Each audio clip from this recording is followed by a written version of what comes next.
नमस्कार दोस्तों, स्वागत है आपका 100% इंग्लिश के यूट्यूब चैनल पर। दोस्तों, आज की इस वीडियो में हम इंग्लिश फ्लुएंसी 1 को डिस्कस करने वाले हैं, जो कि दिल्ली यूनिवर्सिटी में एज एन जेनरिक इलेक्टिव पढ़ाया जाता है।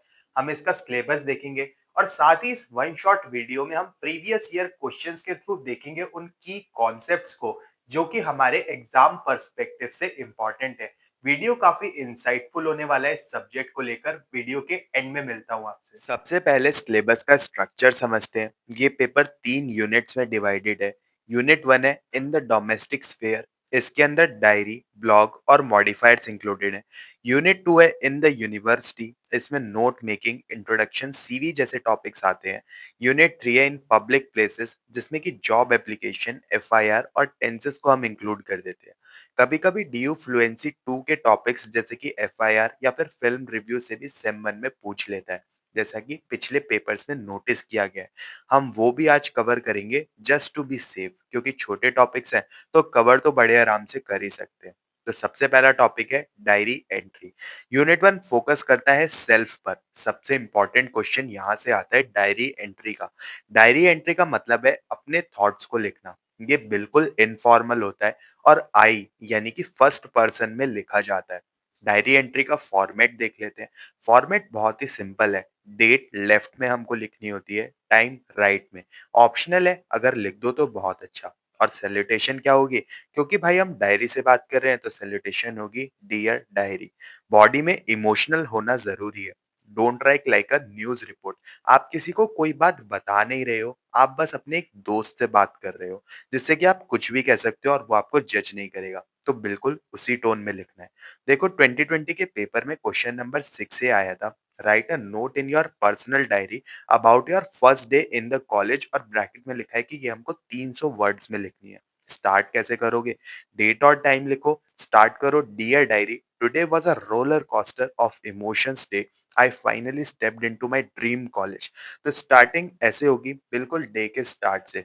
जैसे हमको first day in the college को डिस्क्राइब करना है, तो I stepped in my dream college. अब ये ड्रीम कॉलेज आपका भी हो सकता है, मतलब ये आपका ड्रीम कॉलेज भी हो सकता है और नहीं भी हो सकता, तो उस हिसाब से आप उसे मॉड्यूलेट भी कर सकते हो।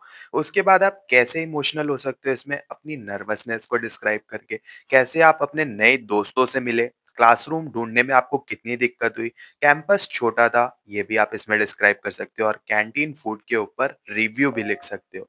और लास्ट में एंड कैसे करना है? I am exhausted but excited for tomorrow, good night. मतलब एक डिसेंट सा नोट देना है कि चलो अब हम कल बात करते हैं, जैसे कि आप अपने दोस्तों को देते हो। अभी मैं थक गया हूँ, और गुड नाइट यानी कि एंड नोट देना है। और लास्ट में अपना साइन डालना है। साइन में आपको कोई फैंसी सा स्टार वाला ऑटोग्राफ नहीं देना है, सिर्फ अपना नाम लिख कर आना है अपनी नॉर्मल हैंड राइटिंग में। अब अगर डायरी एंट्री को पब्लिक करना हो तो हमें क्या करना है? तो वो बन जाता है एक तरीके का ब्लॉग पोस्ट। सिलेबस में एक एक्टिविटी भी आपको दी हुई है, convert diary entry into a blog post. Difference क्या होता है ये देख लेते हैं।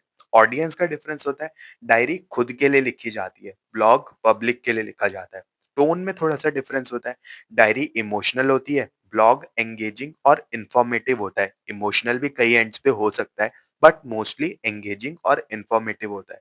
फॉर्मेट क्या होता है? ब्लॉग के अंदर एक कैची टाइटल जरूरी है, उसके बाद आपका इंट्रोडक्शन आता है, फिर आपकी मेन बॉडी आती है, एंड में कंक्लूजन और एंगेजमेंट के लिए कोई एक आधी लाइन आती है। क्वेश्चन 5 है, देखो 2020 पेपर का। Prepare a blog post highlighting various aspects of a festival.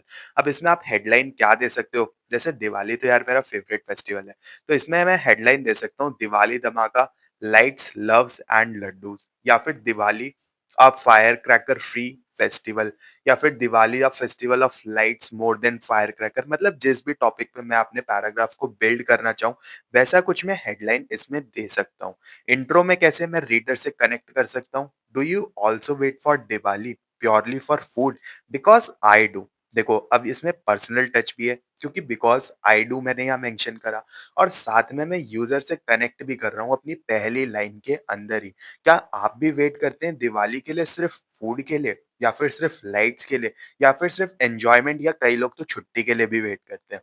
फिर मैं बॉडी को कई पैराग्राफ्स में डिवाइड करूंगा, जैसे कि मेरी हेडिंग मेंशन कर रही है, और हर पैराग्राफ में मैं एक अलग एस्पेक्ट को डिफाइन करूंगा। जैसे पहले पैराग्राफ में मैं ड्रेस को लेकर डिफाइन कर सकता हूँ कि हम नए कपड़े खरीदते हैं, या ऐसा कुछ कुछ होता है या हमारा कोई स्पेशल रिचुअल या किसी एक पर्टिकुलर प्लेस से रिलेटेड स्पेशल रिचुअल।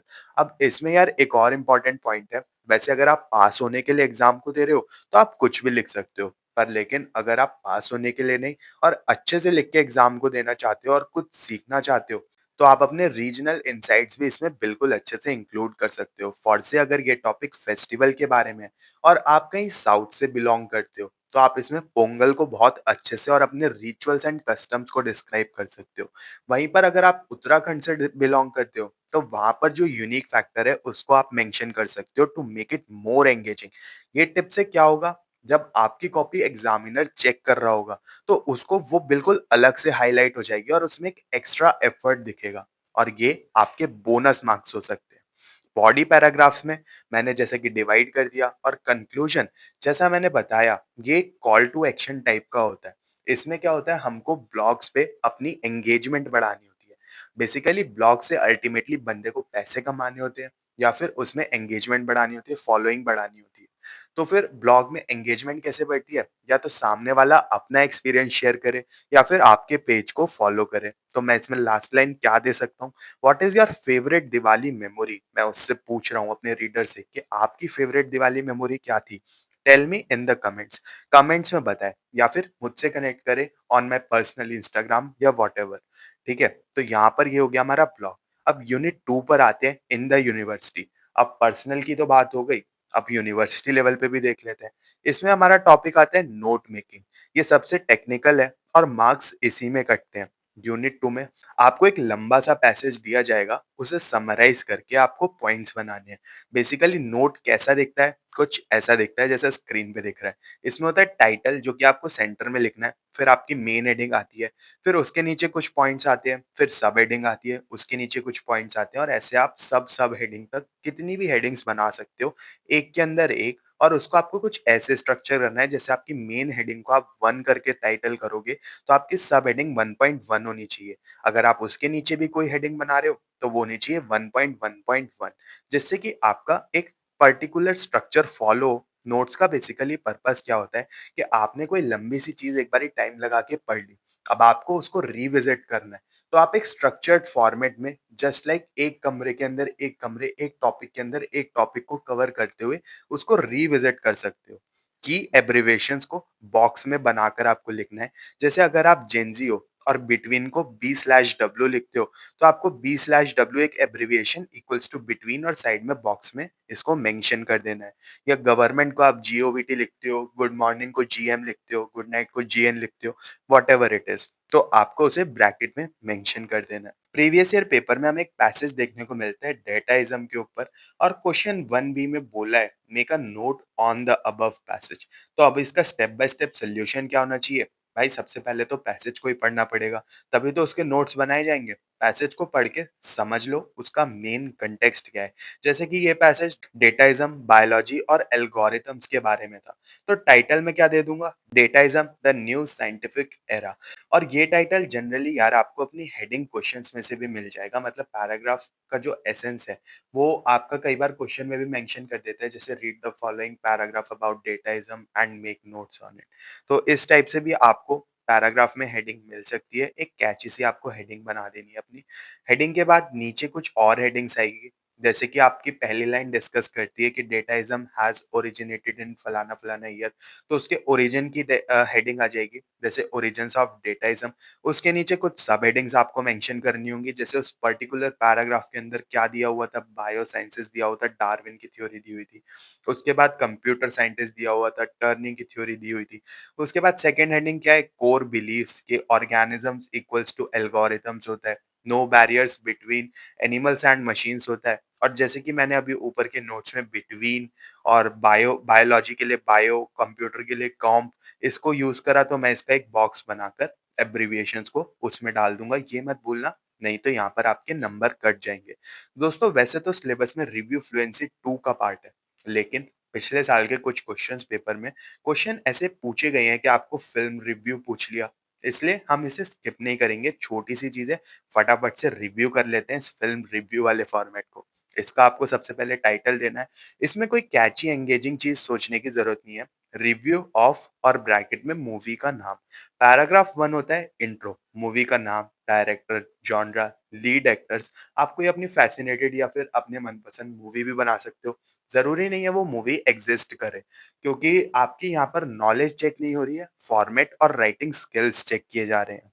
अब सेकंड पैराग्राफ में क्या आएगा? स्टोरी? बिल्कुल नहीं। स्टोरी मूवी की हमको नहीं बतानी है, क्योंकि जनरली यार आप खुद ही एक चीज़ सोचो, हम किसी मूवी को जब देखने जाते हैं, तो उससे पहले हम उसके रिव्यू को पढ़ते हैं और हम नहीं चाहेंगे कि हमें उसके रिव्यू में उसकी स्टोरी पता चल जाए, तो नहीं तो हम उसे देखने जाकर क्या करेंगे? तो स्टोरी नहीं बतानी है, स्पॉयलर्स नहीं देने हैं, हमको कुछ ऐसी टोन यूज़ करनी है, द स्टोरी रिवॉल्व्स अराउंड। जैसे कि एनिमल मूवी अगर मेरे को पसंद है, तो the story of animal movie revolves around a father sun relationship. ठीक है? तो इस टाइप से मैं उसको इंक्लूड करूँगा, which was a very unique topic. The movie further discusses the toxicity of relationships. तो इस तरीके से मैं उसको इंक्लूड कर सकता हूँ। स्टोरी नहीं बताऊँगा मैं उसमें कि कौन-सा कैरेक्टर क्या कर रहा है या कंक्लूजन क्या है। तो स्पॉयलर्स नहीं देने, द स्टोरी रिवॉल्व्स अराउंड, इस टाइप की टोन यूज़ करनी है। पैराग्राफ 3 में एक्टिंग कैसी थी? आपको कैसी लगी? डायरेक्शन कैसा था? म्यूज़िक कैसा था? वीएफएक्स कैसा था? यहाँ पर आप थोड़ा-सा क्रिटिसाइज़ भी कर सकते हो। जैसे कि आदिपुरुष मूवी को कई लोगों ने अपने रिव्यूज़ में क्रिटिसाइज़ किया था कि उसका वीएफएक्स बहुत ही खराब था। ठीक है? तो इस तरीके से आप क्रिटिसाइज़ कर सकते हो कि बिल्कुल बच्चों वाला वीएफएक्स था। The VFX was very childish. तो इस तरीके से आप क्रिटिक भी कर सकते हो और पैराग्राफ 4 में आपको वर्डिक्ट देना है अपना, कि इसमें आप क्या रेटिंग देते हो, जैसे 3.5 आउट ऑफ 5 या 5 आउट ऑफ 5, और किसको ये मूवी देखनी चाहिए। मतलब किस टाइप के लोगों को, अगर सपोज़िडली किसी ने कबीर सिंह देखी होगी तो उसको एनिमल मूवी ज़ाहिर तौर पर पसंद आएगी। तो अगर आपको एवेंजर्स पसंद है, तो आप ये सुपरमैन कैटेगरी वाली मूवी भी देख सकते हो, वन टाइम वॉच ये भी है। इस टाइप का आपको वर्डिक्ट देना है।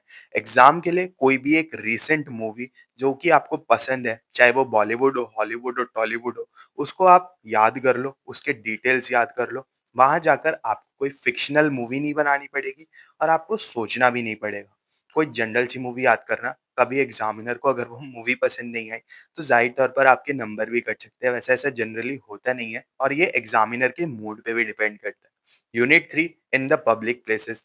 अब हमने पर्सनल से भी बात कर ली, यूनिवर्सिटी में नोट्स भी बना लिए, मूवी का रिव्यू भी दे दिया। अब यार यूनिवर्सिटी से बाहर निकल कर हमको जॉब भी तो चाहिए। तो इसमें आ जाता है हमारा CV and cover letter. Job के लिए अप्लाई करते वक़्त सीवी यानी कि करिकुलम वाइटे लगता है। ये यूनिट 3 का पार्ट है।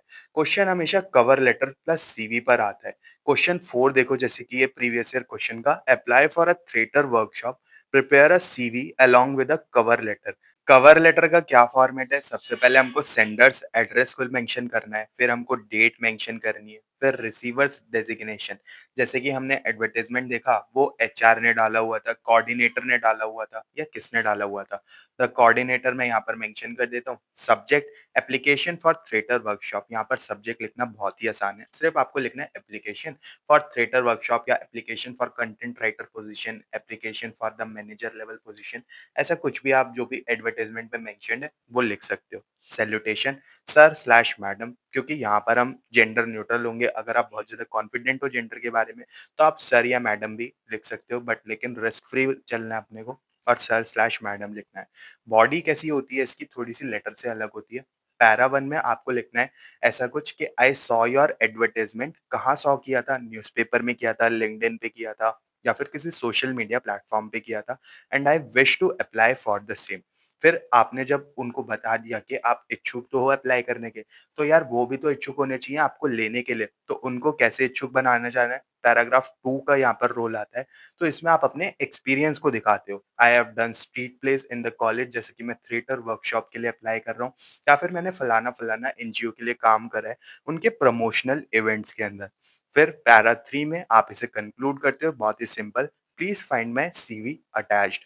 मतलब कि आपने सीवी इस लेटर के पीछे अटैच कर दिया है। आप उसमें डिटेल में मेरे एक्सपीरियंसेस और क्वालिफिकेशंस देख सकते हो। ये सिंपल सी लाइन से ये खत्म हो जाता है और क्लोजिंग कैसी होती है? योर्स सिंसियरली और आपका नाम। अब सीवी जो अटैच करा है उसका फॉर्मेट भी देख लेते हैं। सीवी आपका बॉक्स के अंदर बनाना होता है आपको। सीवी में टॉप पर आपके नेम एंड कॉन्टैक्ट डिटेल्स आते हैं। सेकंड आता है आपका करियर ऑब्जेक्टिव।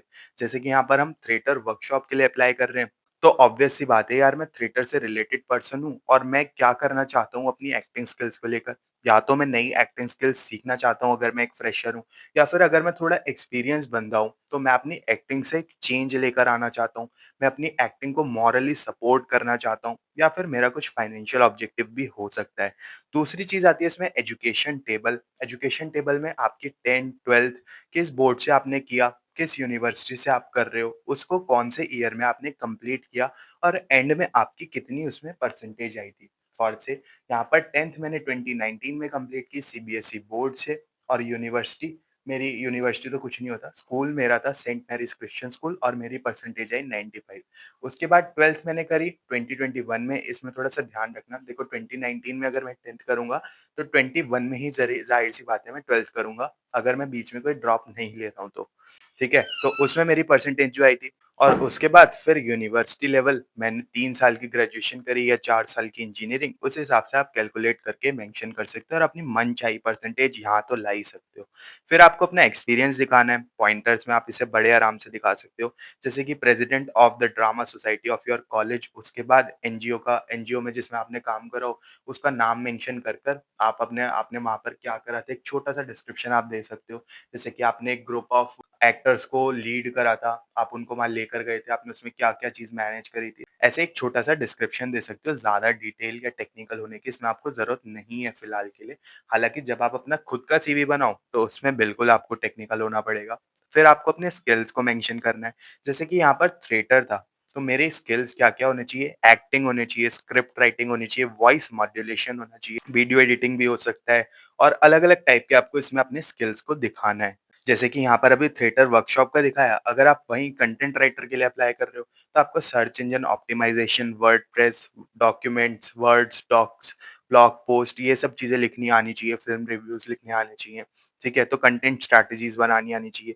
तो इस टाइप की स्किल्स होंगी उस टाइम पे आपकी। अब मान लो मैनेजर के लिए अप्लाई कर रहे हो, तो आपको टीम लीड करनी आनी चाहिए, लोगों का से काम निकलवाना आना चाहिए।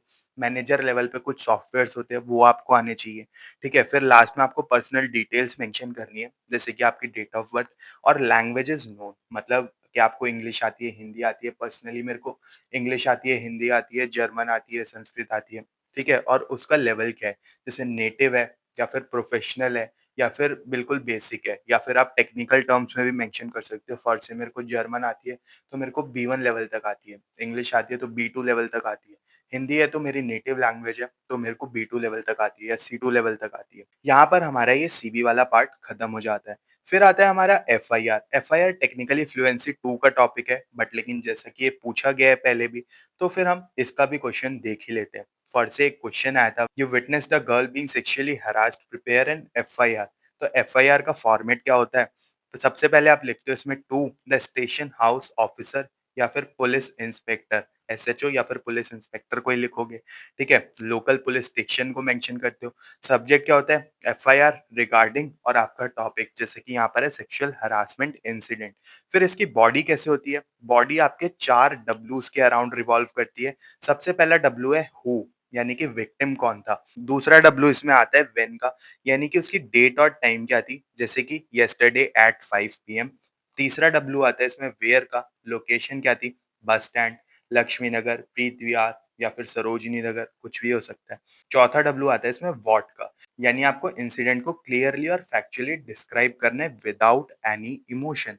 क्योंकि यार देखो, जो पुलिस इंस्पेक्टर या फिर एसएचओ वहां पर बैठा है, वो आपके इमोशन सुनने के लिए नहीं बैठा है। जनरल सी बात है, वो फैक्ट्स जानने के लिए बैठा है। उसी के बेस पर वो अपनी फर्स्ट इन्वेस्टिगेशन रिपोर्ट यानी कि एफआईआर को रजिस्टर करेगा ऑफिशियली।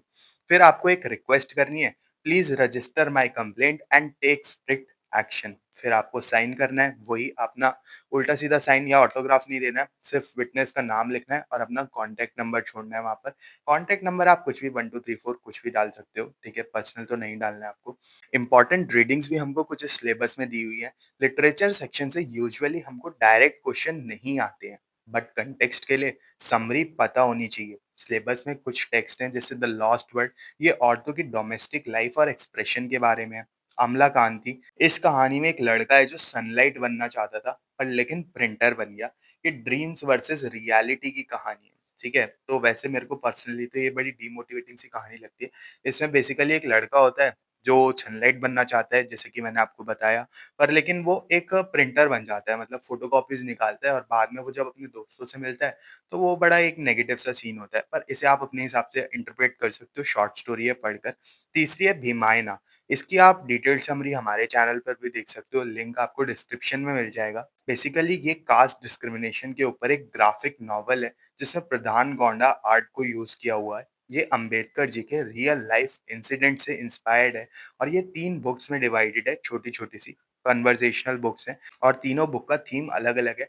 पहले में वाटर से रिलेटेड, दूसरे में शेल्टर और तीसरे में ट्रैवल से रिलेटेड इसमें प्रॉब्लम्स को डिस्कस किया गया है, किसके लिए? कास्ट डिस्क्रिमिनेशन के लिए। तो अगर आपको इन पर रिव्यू या ओपिनियन लिखने को आए, तो आपको इसमें थीम्स को याद रखना पड़ेगा। हालाँकि आता नहीं है, पर लेकिन अगर फिर भी आ जाए, तो यहाँ पर आपकी टेक्निकल नॉलेज भी टेस्ट की जाएगी। अब यार यहाँ तो हमारा सिलेबस खत्म हो गया है, लिटरेचर से लेकर ग्रामर तक, टेक्निकल टर्म से लेकर कैजुअल चीज़ों तक हमने सब कुछ देख लिया है। अब जाते-जाते कुछ प्रो टिप्स भी लेते जाओ।